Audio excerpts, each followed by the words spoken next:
So Botox అనేది తీసుకోవచ్చు అని అంటున్నారు.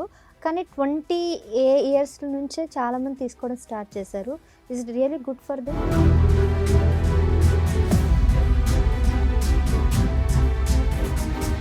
20స్‌లోనే ఇప్పుడు మనము యాక్నే ట్రీట్మెంట్‌తో పాటు మనం రెటినాయిడ్స్ ఇస్తాం. As a dermatologist we'll start retinoids for them. అది ఈవెన్ యాక్నీకి పనిచేస్తుంది. అలాగే మన యాంటీ ఏజింగ్‌కి కూడా పనిచేస్తుందనమాట.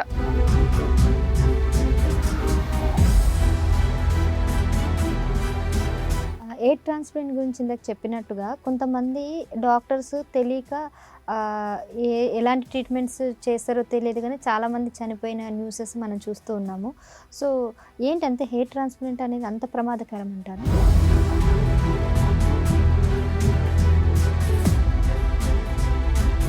So choosing your doctor is also very very important. As you choose మనం హెయిర్ ట్రాన్స్ప్లాంట్ చేసుకున్నామే స్టార్ట్ చేసినప్పుడు choose the right person who is eligible, who is qualified to do your hair transplant. That is what is very important is one thing.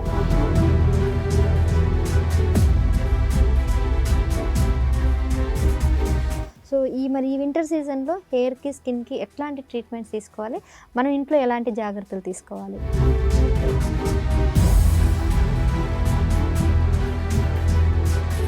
Sun screen కూడా వదిలేస్తారు కొంతమంది ఈ టైంలో, ఎందుకు ఎండలేదు కదా అని. But it is not like that. Sun is always there. So you have to apply good sunscreen even in the winters.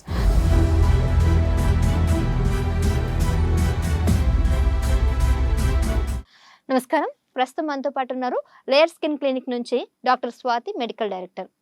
మరి మాట్లాడదాం స్వాతి గారితో ఈ హెయిర్ అండ్ స్కిన్ గురించి పూర్తి వివరాలు. నమస్తే డాక్టర్. నమస్తే అండి. డైలీ వాషింగ్ అనేది కూడా రెగ్యులర్గా చేస్తూ ఉంటారు. అంటే డైలీ వాష్ చేయడం వల్ల హెయిర్ ఫాల్ అవుతూ ఉంటుందని కూడా మీరు చెప్తున్నారు. సో ఏది నమ్మాలి? డైలీ వాష్ చేయడం బెటర్ అంటారా, లేదంటే డైలీ వాష్ చేయకుండా ఆల్టర్నేట్ చేసుకోవడం బెటర్ అంట? కొంతమందికి ఇట్లా ఉంటుందండి, డైలీ నేను వాష్ చేస్తున్నా మేడం, నా హెయిర్ ఫాల్ ఇంకా ఎక్కువ అవుతుంది అంటారు. అది కరెక్ట్ కాదండి. ఎందుకంటే మనము వాష్ చేసినప్పుడు how we wash is important than daily washing కాదా అని కాదు. వాష్ చేసినప్పుడు ఏంటంటే మనకు ఆల్రెడీ హెయిర్ లూజ్ ఉన్న హెయిర్ స్ట్రాండ్స్ అనేవి మనం వాష్ చేసినప్పుడు మనకి ఎక్కువ కనిపిస్తాయి, మన చేతిలో ఎక్కువ కనిపిస్తాయి. కాబట్టి అందుకని అప్పుడు అనుకుంటాం ఓకే నాకు ఇప్పుడు హెయిర్ లాస్ ఎక్కువ కనిపిస్తుంది డైలీ వాషింగ్ వల్ల అని. But it's not true. The way we're washing is important. Like కొంతమంది హాట్ వాటర్తో వాష్ చేస్తారు, హార్ష్ షాంపూస్ చేస్తారు, అండ్ ఆల్సో రబ్బింగ్, అది స్క్రబ్బర్ లాగా తీసుకొని దాన్ని పెట్టి రబ్ చేస్తూ ఉంటారు, అండ్ ఆ వెట్ హెయిర్లోనే కోమ్ చేస్తూ ఉంటారు. సో ఇవన్నీ అవాయిడ్ చేయండి.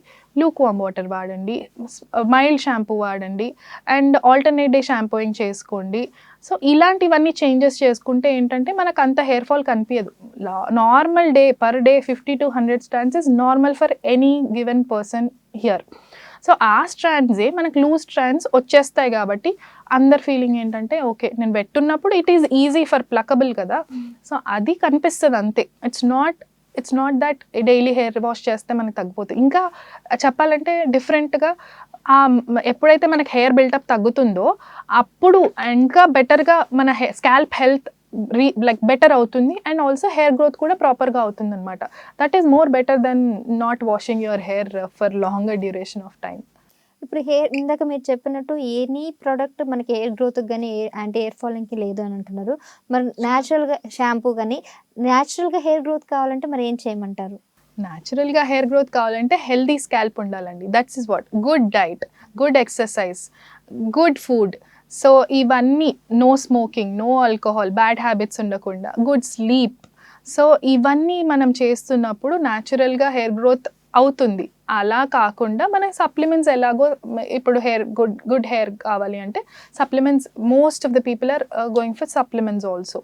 సో వాళ్ళ వైటమిన్స్ లైక్ మన ఎప్పుడైతే ఫెరిటిన్ కానీ, థైరాయిడ్ లేకపోవడం కానీ, హార్మోనల్ ఇంబ్యాలెన్స్ లేకపోవడం, జెనెటిక్స్లో లేకపోవడం ఉన్నప్పుడు you can manage with your supplements కానీ అలాంగ్ విత్ గుడ్ హ్యాబిట్స్.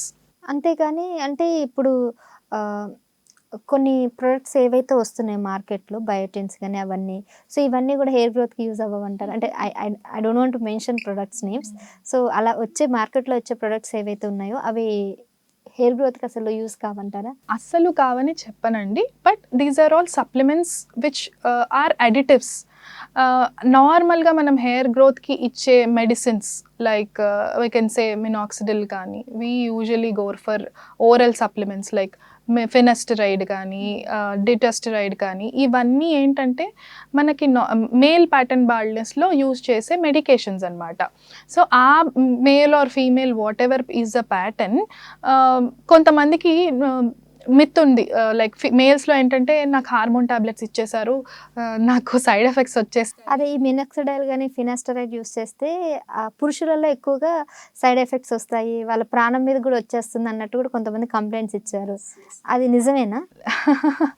లేదండి, లేకపోతే ఇది ఓవర్ ద ఇయర్స్ నుంచి మన డర్మటాలజిస్ట్ ఎందుకు ప్రిస్క్రైబ్ చేస్తున్నారు, why patients are seeing results with that. ఏంటంటే ఇది సైడ్ ఎఫెక్ట్స్ ఉంటాయా అనేది 2 to 3% అన్న పేషెంట్స్కి మాత్రమే ఉండే side effects. And also when we stop the medication we immediately see the results, మళ్ళీ బ్యాక్ టు నార్మల్ అయిపోతారు. ఆ 2 to 3% వాళ్ళని మనం ఇప్పుడు పెద్దగా చేసి ఎంఫసైజ్ చేసి చూస్తున్నాం అంతే. బట్ ద రిజల్ట్స్ చూసుకోండి మీరు, when we start them on hormones, like ఎప్పుడైతే డిహెచ్టి బ్లాకర్ ఇప్పుడు మేల్స్లో ఉండేది ఆ టెస్టోస్టిరోన్ బ్లాకింగ్ ఉన్నప్పుడే, ఆ బ్లాక్ చేసినప్పుడే మనం ఏంటంటే బెటర్ రిజల్ట్స్ చూస్తాం, ఫాస్టర్ రిజల్ట్స్ చూస్తాం, and better quality of hair చూస్తాం అనమాట. సో అది మీకు equalize to this is nothing అండి. So don't fall for this myth that నాకు ఇలా ఏదో అయిపోతుంది అని కాదు. And start using it when your doctor prescribes it. Trust పెట్టండి first, then automatically you will see the results. So these are all studied since a long year, ఒక మన చాలా ఇయర్స్ నుంచి ల్యాబ్స్లో టెస్టెడ్ అండ్ స్టడీడ్ ప్రోడక్ట్స్ అండి ఇవి, which give wonderful results. So అమ్మాయిల కన్నా ఎక్కువ అబ్బాయిలు హెయిర్ గురించి చాలా ఎక్కువ బాధపడుతుంటారు. ఎర్లీ ఏజ్లో వాళ్ళకి బాల్నెస్ కూడా వస్తుంది కదా, సో వాళ్ళకి ఎట్లాంటి ట్రీట్మెంట్ లేదంటే మీరు ఎలా సజెస్ట్ చేస్తారు వాళ్ళకి?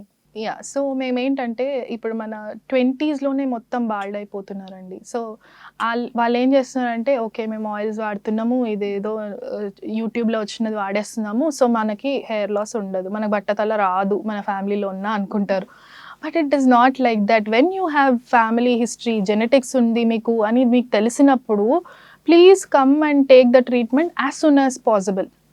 That is what my advice is. ఎందుకంటే వాళ్ళు ఒక్కసారి మనకి హెయిర్ ఫాలికల్ గ్రోత్ మొత్తం తగ్గిపోయింది, ఫాలికల్ క్లోజ్ అయిపోయింది అన్న తర్వాత మనకు అక్కడి నుంచి గ్రోత్ రాదండి, just like a plant. So మనం ఏం చేయాలంటే ఆ గ్రోత్ ఉన్నప్పుడే మనం ప్రాపర్గా ట్రీట్మెంట్ తీసుకుంటే అట్లీస్ట్ మనకు ఆ ఫాలికులర్ కౌంట్ బాగుంటుంది. అందుకని ఎర్లీ స్టేజెస్లోనే మీరు ట్రీట్మెంట్ స్టార్ట్ చేసుకోవాలి. స్టార్ట్ చేసుకున్నప్పుడే మీకు ఏంటంటే ఫాలిక్యులర్ యూనిట్స్, మనకి ఇప్పుడు లాస్ట్కి హెయిర్ ట్రాన్స్ప్లాంట్ వెళ్ళాలన్నా వాళ్ళ ఫ్యామిలీలో ఉంది అని తెలిసినప్పుడు మనం ఆ ఫాలిక్యులర్ యూనిట్స్ మంచిగా ఉండాలి కదా ట్రాన్స్ప్లాంట్ చేయాలన్నా. So that is what is important. మనం ముందు నుంచే ట్రీట్మెంట్ తీసుకుంటే అట్లీస్ట్ అంత బాల్డ్ అవ్వకుండా కూడా చూస్తాం మనం. వీ హ్యావ్ లేటెస్ట్ టెక్నాలజీ, కొత్తగా మనకు ట్రీట్మెంట్స్ వస్తున్నాయి లైక్ ఎగ్జోజోమ్స్ అని చెప్పి, న్యూవర్ జిఎఫ్సీస్ అని చెప్పి, అండ్ ఆల్సో సో ఇవన్నీ కాక్టైల్స్ వస్తున్నాయి, మీజోథెరపీస్ వస్తున్నాయి. అవన్నీ మనం తీసుకోవడం స్టార్ట్ చేస్తే ఏంటంటే at least we'll postpone this, కొంచెం ఎర్లీగా బాల్డ్నెస్ని కొంచెం పోస్ట్పోన్ చేసుకోవచ్చు, బెటర్ రిజల్ట్స్ చూడొచ్చు. సో అందుకని I advise you to take early treatment as soon as possible. So చూసారు కదండి, డాక్టర్ స్వాతి గారు చెప్పిన ఏవైతే ఉన్నాయో ఆ మిత్ సంబంధించి లేదంటే హెయిర్కి సంబంధించి, సో ఎగ్జాక్ట్లీ ట్రూ. అండ్ మీకు ఇంకా ఇలాంటి సందేహాలు ఏమన్నా డెఫినెట్గా మమ్మల్ని కింద కామెంట్ చేయండి. అలాగే లేయర్స్ స్కిన్ క్లినిక్ సంబంధించి మనం ఈరోజు మాట్లాడుతున్నాం కాబట్టి డాక్టర్స్ దగ్గరికి వెళ్ళండి. మీ స్కిన్కి సంబంధించి మీరు ప్రాపర్ డాక్టర్ని కన్సల్ట్ అవుతే మీకు తగ్గట్టుగా వాళ్ళ ట్రీట్మెంట్ లేదంటే వాళ్ళు సజెస్ట్ చేయడం జరుగుతుంది. So thank you so much and will meet again. నమస్కారం.